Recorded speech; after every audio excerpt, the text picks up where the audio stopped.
first of all, I appreciate Kevin Durant and Patrick Beverley both taking each other off the hook, and even a tip of the cap, if you will, to the officials. They get it, try to keep things under control in this game one.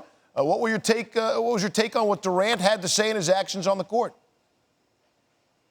Well, Steve, it's interesting. Just before that soundbite that you guys just played, Kevin Durant talked about appreciating and knowing Beverley for a long time. They go back to Texas versus Arkansas and probably some playgrounds before that too.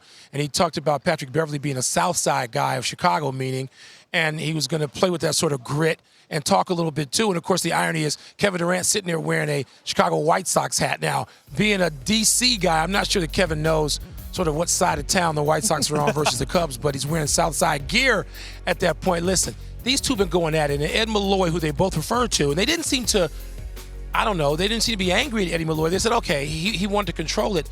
But here's what Steve Kerr said just before that. He said, listen, 7 is the magic number, and he, meaning Kevin Durant, his guy, has already got 2 technicals. 4 more is all you get, because the 7th, you're ejected from a playoff game.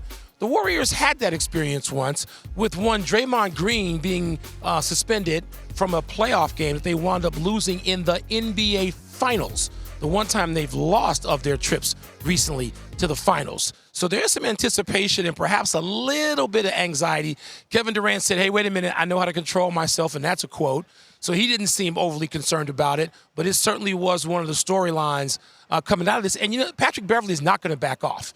I mean, Doc Rivers has decided to put Patrick Beverley, at least for now, on Kevin Durant, a foot shorter, to be closer to the ground, to prevent dribble penetration and backing him in. And he's not on Steph Curry. That may be an adjustment that Doc Rivers makes. But for now, it sounds like Patrick Beverley and Kevin Durant will tangle again in Game 2, at least at the start. Clippers get one game in this series, Michael? I think so.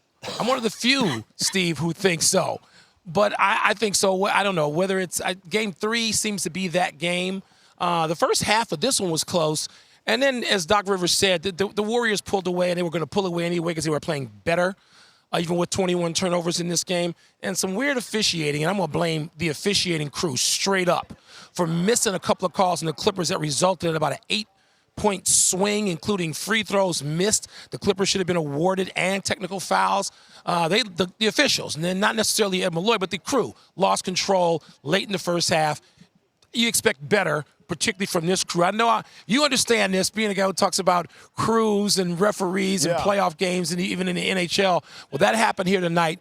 The Warriors played better, were going to win anyway. But the Clippers seem to have the wherewithal maybe to still win. As Steve Kerr, quote Steve Kerr one more time, he said, are we going to let up just because we won a game?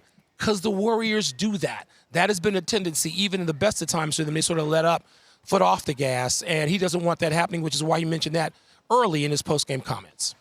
All right, let's dial long distance, if you will. That's a terrible segue. I'm sorry I just did that to you, to what happened in Philadelphia. Thank you, Anderson. The optics are just terrible. The Sixers are down 16 or 18. Amir Johnson is pulling out his cell phone. He's inactive for the game anyway. And then you see Joel Embiid looking at it, and Sixers have already said they'll handle the discipline. There was already a fine involved to Amir Johnson. Again, it wouldn't have been good if they were winning by 15, but it's really bad when they're losing by 15. You have a take on that? Yeah, I mean, the first thing, I didn't know what the reason was supposed to be initially, Steve. We're talking about that, and some of us were seeing that while we're in the locker rooms pregame here. And, even players on the teams here, again, not knowing what the reason is initially, it's like, oh, my God, a cell phone out on the bench. But if we're talking about, and I'm a parent of a young child, we're talking about a sick or ill, injured child, I mean, that's going to be your first responsibility. I don't care what sport you're playing, what it is you're doing. You want to rush to the aid of your child.